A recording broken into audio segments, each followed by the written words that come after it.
So we always say in the Black Panther Party that they can do anything they want to us. We might not be back. I might be in jail. I might be anywhere. But when I leave, you can remember I said with the last words on my lips that I am a revolutionary. And you're gonna have to keep on. Hey everyone, my name is Andre Walton. I'm the Executive Director of Our Wisconsin Revolution, and welcome to the Revolution. Today we're speaking with Peter Peckarsky. Peter is the former candidate for the DNC chair, and he's running for the Democratic primary to be the next U.S. Senate candidate for Wisconsin. Thanks for joining us, Peter. How are you doing today? Doing fine. Thank you very much, Andre. Welcome to you and all of the members of OWR. Yeah. I'm really glad that you agreed to join us for this interview. Can you tell us a little bit about your background before actually announcing for your candidacy? Sure. Or maybe I should have said ORW. I am a fourth generation Wisconsinite. 6 generations of my family have lived in Wisconsin and thrived here. I was born in Milwaukee, grew up in Milwaukee, graduated from high school in Milwaukee. Then I got an electrical engineering degree from the Massachusetts Institute of Technology. I got a law degree from Case Western Reserve. I've done a fair amount of intellectual property law and election law over time. My country has defended, my family has defended our country in uniform for over a century, since an uncle was in World War I and my father and 5 uncles were in World War II. I was a civilian consultant to the Office of the Chief of Naval Operations on matters of strategic nuclear weapons forces and platforms, and to the Director of Naval Intelligence on intelligence analysis. My career as an intellectual property lawyer has involved many high-tech scientific and technical areas relevant to issues faced by the country, the Senate, and also to our elections, which are highly software and hardware dependent. I have, for about the last 20 years or so, worked in election protection for the Democratic Party of Wisconsin, the Democratic National Committee, and other state Democratic parties. Every election day, not only November, not only the primaries, but also, for example, Wisconsin Supreme Court elections. In 2020, at the request of the Biden campaign during the primaries, the California Democratic Party, the Democratic Party of Wisconsin, the Democratic National Committee, and a number of other organizations, I donated about 2,000 hours of my professional time to protecting the election. And one of the other things I did in 2020 was contribute to every Democrat running for a seat in the Wisconsin Assembly, the Wisconsin Senate, or the U.S. House of Representatives, not then held by a Democrat. Some of those were maximum contributions. So I did what I could on a number of fronts to make sure that this election was free and fair, and it looks like it was. Awesome. Sounds like you have a lot of background. So what made you ultimately decide to run for U.S. Senate? What made me decide to run for U.S. Senate was I have noticed over time, as I'm sure you, your party members, and anybody watching this video will realize, is our country faces a lot of problems. And so I thought about it, and it really came down to an author and a lawyer I ran into a long time ago. Author was an interesting guy, asked questions, wrote stuff, gave speeches. And I thought about one of his questions, and the answer to one of his questions for me is continue my family's long and honorable tradition of public service by being a United States Senator from Wisconsin. One might ask, what kind of question leads to that answer? The question was, what can you do for your country? And that came from the author, and the author's name was Jack Kennedy. At the time I met him, he was a United States Senator from Massachusetts, and the lawyer with him was a guy named Bobby Kennedy. So I thought about it, and that's the answer to the question. And that's why I'm running, to see what I can do for my country, for our country. Sounds good. So let's go ahead and get into some policy questions. So one of the issues that consistently ranks at the top of people's concerns is healthcare. And for good reason. America is the only industrialized nation on earth that doesn't guarantee healthcare to its citizens. And as a result, thousands die every year due to a lack of coverage, or thousands go bankrupt every year. So I saw on your website that you are supportive of universal health care, but when I read the details a little bit, it says universal access to healthcare as a basic human right. Now, universal health care and universal access to healthcare are two very different things. Can you kind of explain a little bit what you mean by universal access to healthcare? Yeah, everybody in this country ought to be able, one way or another, ought to be able to get high quality medical care as a basic right. Some people have it because, in particular, union members have negotiated over time and given up a lot of money over time to get medical care with which they are happy and satisfied. And those people have established relationships with their doctors who have known them for 10, 20, 30 years. And they're able to understand the patients and to treat them properly. So people like that ought to be able to continue with what they're doing. And they have high quality medical care. Everybody else who is not similarly covered ought to be able to get high quality medical care as a basic right for all Americans. And frequently, when we think about this, somebody will ask, okay, yeah, but what's the long-term cost? And instead of thinking about the long-term cost, which we will have to address, the problem is what it's costing us right now. And what it's costing us right now is a lot of people not getting medical care and in deep trouble on other fronts. For example, a family has a broken arm, couple of ear infections, and all of a sudden they're $50,000 in debt and they can't pay it. Walk into a gas station, supermarket, you can see the bulletin boards full of people trying to raise money to cover medical debt, whether pizza sales, whatever they're doing. And the problem is it goes on a credit report, which means you can't get a new house if you need one. You can't refurbish your house. You can't get a new car if you need one to get to work. You can't get a job in certain circumstances if you have a bad credit rating. And the first bill I'm going to put in as a United States Senator from Wisconsin is to stop that, to stop the use of medical debt to affect credit ratings. Not happening anymore. This is ruining many lives. That's got to stop, and I intend to stop it. And get quality medical care as a basic right for all Americans. Okay. Yeah, so one of the issues that I have with that is that unions kind of make up a very small percentage of the overall population of the U.S. So that means that I guess I'm trying to figure out what exactly you support. Do you support more of a public option or do you support Medicare for all? I guess to get an understanding, because a public option kind of leaves the existing system in place while Medicare for all kind of takes over and gives the government the actual stance of being the sole provider of insurance. So I guess I'm trying to figure out where do you stand as far as single payer versus public option.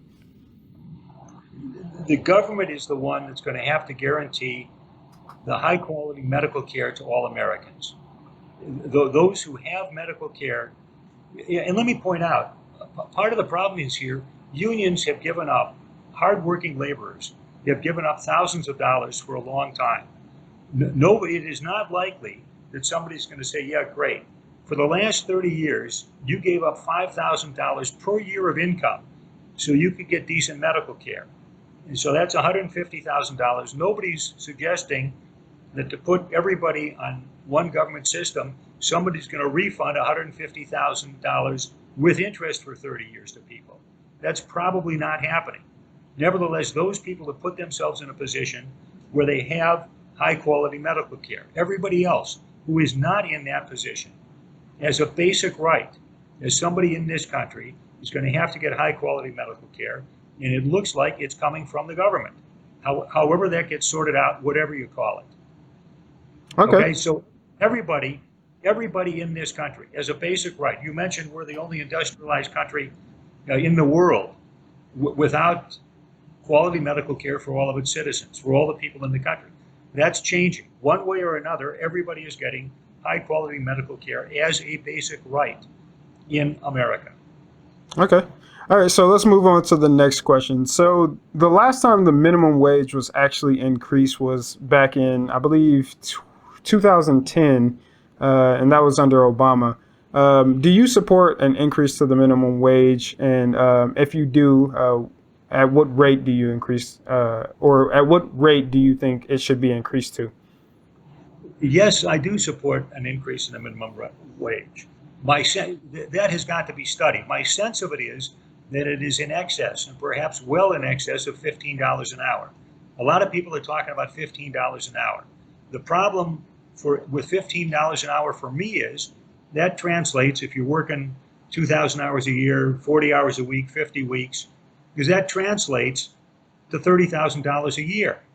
And in this world, in our society, in most places, it is really difficult for somebody to support two parents and two kids on $30,000 a year.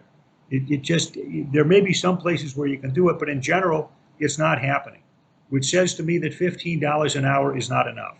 In the middle of the Senate campaign, I will pass on the opportunity to conduct a detailed analysis to figure out what it should be. But my sense of this is we're talking about some number in excess of 15, and I will do what I can to get it there. But I mean, to the extent people are saying, okay, let's have a minimum wage of 15, my response is yes, but that doesn't look like it's enough. And we've got to work out and make a very serious, sustained effort, which I will support, to figure out what that number should be. And Awesome. that number, let me make it clear, is more, it is at least 15, and it is probably substantially above $15 an hour. I would agree with that. So one of the issues that I have with the current U.S. government is that marijuana is still on the Schedule 1 drugs list, which doesn't even make sense that it's on the same schedule as, meth.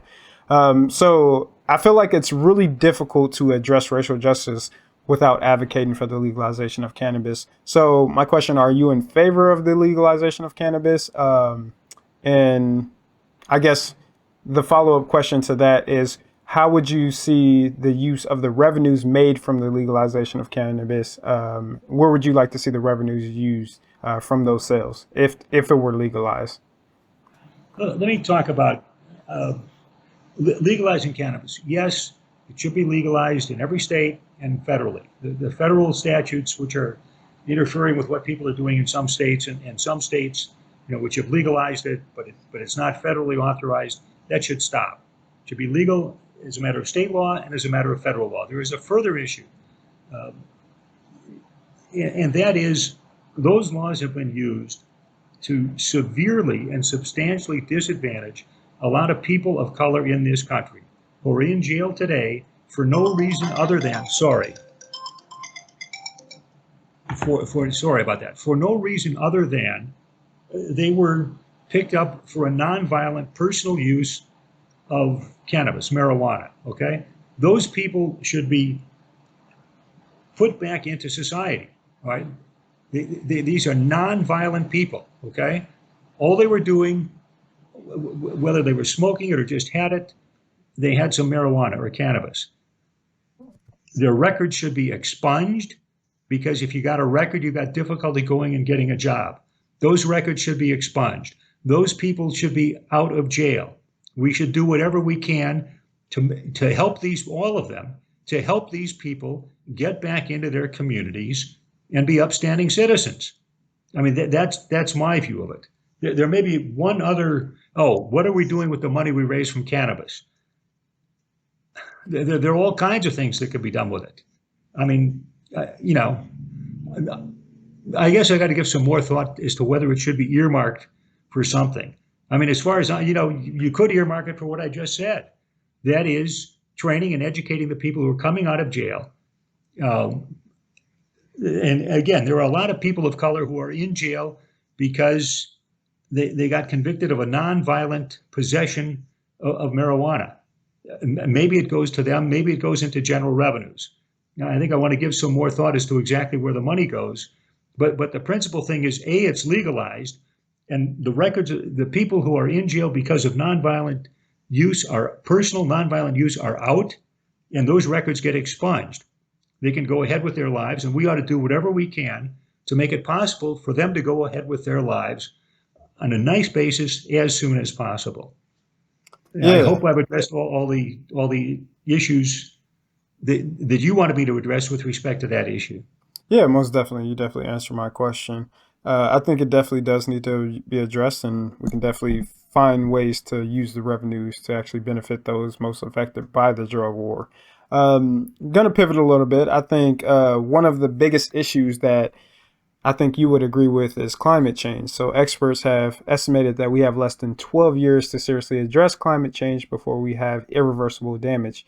Yet we've seen little to no action to fully address the threats of climate change, mainly due to the influence of money in politics.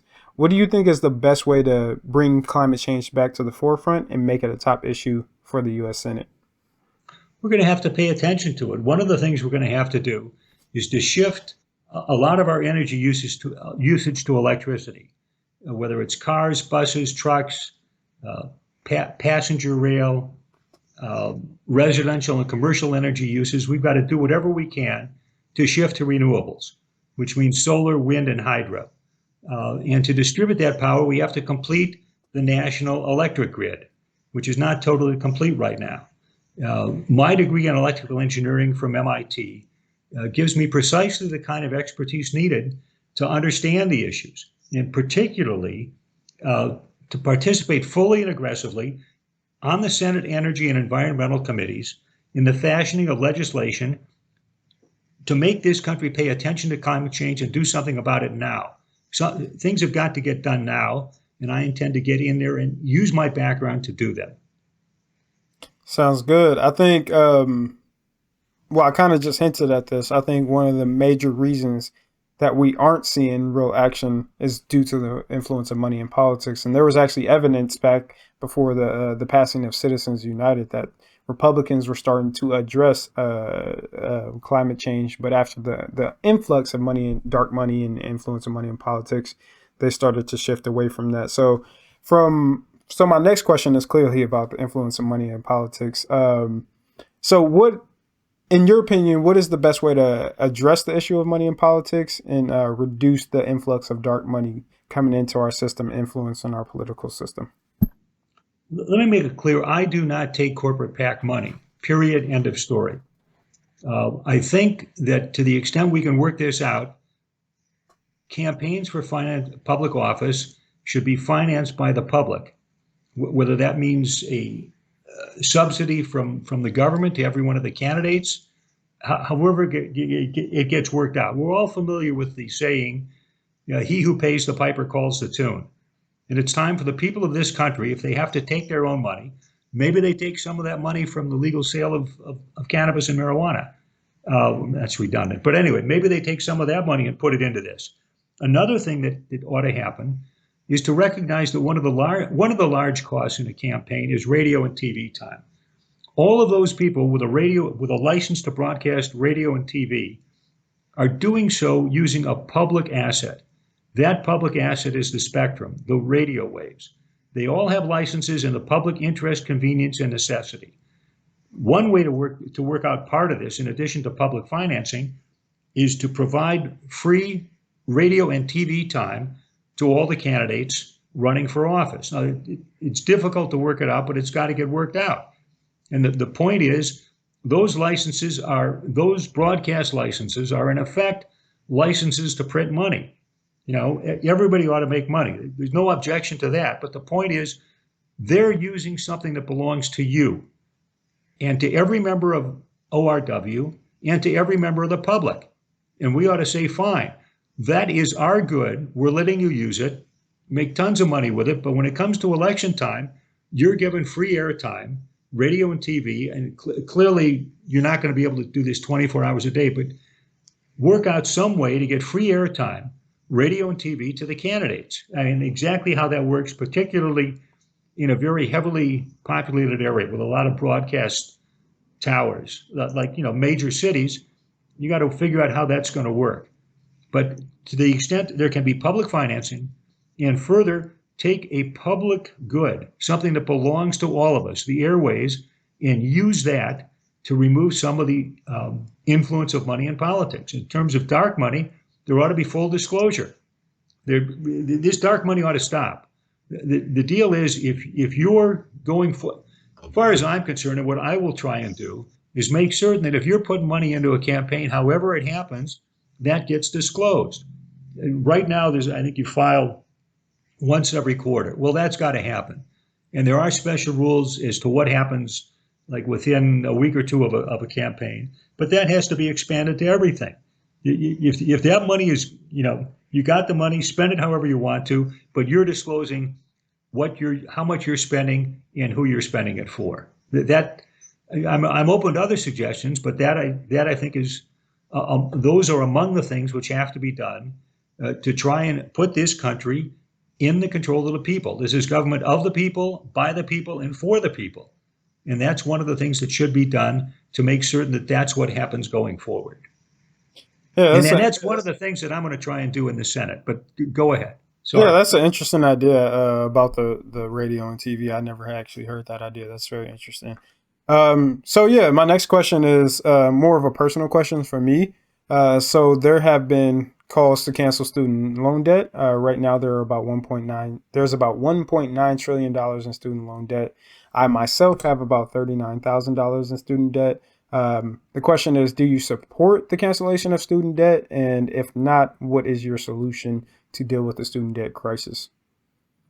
Some way has got to be done. Some way has got to be found to address two issues: current education and the burden of debt on the backs of a lot of people, such as you. I think something has got to be done, either to try and cut it or eliminate it, in a way which is fair to the people who have not had the ability or the privilege to get a post-high school education. Now, how that gets worked out, I'm not exactly certain. People have pointed out, when you talk about wealth inequality, some of the people, a substantial portion of the people, and I don't have the exact numbers here, but a substantial portion of the people who have been able to get a solid 4-year college education are fairly well off to start with. Okay, and they've incurred debt to get that education. And if you're distributing that money to them, that is cutting their debt, and doing nothing for somebody who got out of high school, took a job in the trades, never got a 4-year college education, if you're taking public money to further support the 1% in this country, or the 10%, whatever the top number is, that's an issue where some thought has got to be put in. But as far as I'm concerned, the debt burden on the backs of people such as yourself who are out of school already, we've got to find some way, ideally, to eliminate it, and certainly to reduce it. And going forward, we've got to find some way to make certain that we get quality education for everybody in this country, and that they're not burdened with debt when they get out. One of the things that you got to think about is there, a lot of proposals to spend money. The government spends trillions of dollars. And every time somebody spends or proposes spending $1 billion, you got to ask yourself or understand, we have a choice. You have a choice. All the people in this country have a choice. It's a choice I have to make as a U.S. Senator. And the question is, do we want to spend that $1 billion on whatever somebody is proposing, or do we want to spend it, for example, to buy full tuition for a year for 100,000 students at the University of Wisconsin? I mean, that can be done. But this has got to be done in a manner, I think, A, which lifts that debt burden, and B, is equitable to the people who did not have the ability to get a college education or a 2-year college education. They did not have the ability to get a further education, which is almost necessary these days. And some attention has got to be paid to the equities involved here. But in terms, as to what exactly that number is, I'm not sure, but something's got to be done to stop that from happening in the future, and to do something right now for the people such as yourself who have an enormous debt burden on their backs, because it prevents all kinds, prevents getting a house, living a normal life, doing all kinds of things. And so I'm in favor of doing something about it in a reasonable manner, and that's what I will do in the Senate. Great. Yeah, I think, the student debt crisis has a huge burden on my generation, because it's really stopping us from truly entering the market, the housing market, or buying new cars. And I think it's stagnating on the economy. But I just have one more question. So Joe Biden has recently pulled out the troops in Afghanistan, so effectively ended the Afghanistan war. However, we are still kind of entangled in a lot of interventionist wars, such as Syria, Somalia. We're still in Iraq. So there is still a lot of basically wasteful money being spent on interventionist wars. Um, are you in favor of, putting a stop to the interventionist wars that are pretty much counterproductive to our actual cause, that has been waged ever since, the attack on 9/11? I'd like to read you something. Let me see if I've got it here. I think I do. It's a direct quote um, from my thesis advisor. Yes, I am against. Let me back up. The next time, there's a number of points I want to make here. The next time somebody proposes that we should invade a country, the first question that's got to get asked, and it sort of goes back to the money, but it goes far beyond that. Every time somebody says, okay, let's send 1,000 troops someplace to fight a war, you send 1,000 troops, costs $1 million a year, that's $1 billion right there. But the question that has to be asked is, what military threat does this country that you're proposing to invade pose to the United States of America? And if it doesn't pose a threat, we shouldn't be there. Further, under the Constitution, there's supposed to be a declaration of war. And if there's no declaration of war, we're not supposed to be committing acts of war. And I intend to take that seriously.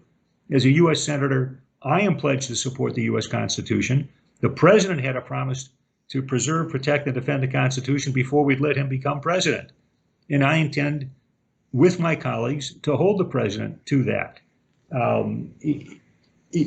Anyway, let me point out that my thesis advisor flew in a bomber in World War II. He got a bachelor's, master's, and doctorate from Yale. For 20 years, he was an advisor continuously to 5 presidents of the United States and 7 secretaries of defense on matters of nuclear strategy and how to use and avoid using nuclear weapons. His name was Dr. William Kaufman. And another professor I had at MIT was a guy by the name of John Steinbrenner. They were both at Brookings in 1991. And they wrote a study in which they said the following, and you'll excuse me, I wanted to make sure we got the quote directly. What they said was, the future ability of the United States to maintain the conditions of its security will depend as much on its moral authority, diplomatic skills, and economic assets as on its military capabilities. And the point is that our moral authority is severely undercut when we're engaging the actions which you're talking about. That is, there is no declaration of war in Syria. There is no declaration of war. We have not declared war on Iraq or a number of other places. I mean, it's one thing to have a normal, military liaison relation with another country. It's something entirely different to have our troops on the ground, fighting there, attacking there, bombing the wrong people by mistake. Whether it's by mistake or not, the people who are dead and their families, doesn't matter to them whether it was a mistake or not. What matters to them is somebody came in there, bombed them, and their relatives are dead. That undercuts our moral authority, and it harms our true national security. So that is my view of the matter. I hope that answers your question, and if not, try again or ask for further clarification. I'll be happy to give it to you. No, that definitely answered my question. So yeah, those are all my questions. I guess I'll give you the opportunity to give your last pitch of why you're the last candidate, and I'll let people decide for themselves on that matter. Yeah, to the extent people want somebody who can ask questions such as I indicated I would be asking, with my background in there, working on climate change, on making certain that the national security of this country is protected, and that our military forces only act in accord with the Constitution. You want somebody asking questions like that. You want somebody in the debate with whoever the Republicans put up and shredding that person at the debate. I would appreciate your support. The website is peckarskyforwisconsin.com. You can follow me on Twitter at peckarskyforwisconsin.com. I'm sorry, Twitter is Peckarsky4WI, Peckarsky, Forwi. Facebook is PeckarskyForWisconsin.com. You want to help the campaign? I would appreciate it. There are ways to do it. Just follow on Twitter. It costs nothing. You want to help out? As I pointed out, I'm not taking any corporate PAC money, period. If you have a few spare dollars and want to contribute it, we'd appreciate it. If you want to help out the campaign, organize, provide suggestions as to what other issues you think we should address or what we should say about them, just hit the website. There's an email address there, info@PeckarskyForWisconsin.com. There's a drop-down menu on the priorities tab. Just hit it. It'll drop down. You've got plenty of space in there to put in what issues you want addressed and what you want said about them. And I would ask for your support, both going up to the time we get nominating signatures, to get the nominating petitions in the primary and in the general election next year. In addition to, for me, for every Democrat running on that ticket next November. Thank you very much, Andre. Nice talking to you. And my best regards to you, your party, and everybody who happens to see this video. Thank you. Thank you. I will have links for Peter's website below. And again, thank you again for coming on, Peter. If you're interested, go ahead and check him out and donate if you're interested and go and help him out. In the meantime, again, good luck on the campaign and thanks for coming on. Thank you very much. You're welcome. Be well. So we always say the Black Panther Party that they can do anything they want to us. We might not be back. I might be in jail. I might be anywhere. But when I leave, you can remember I said with the last words on my lips that I am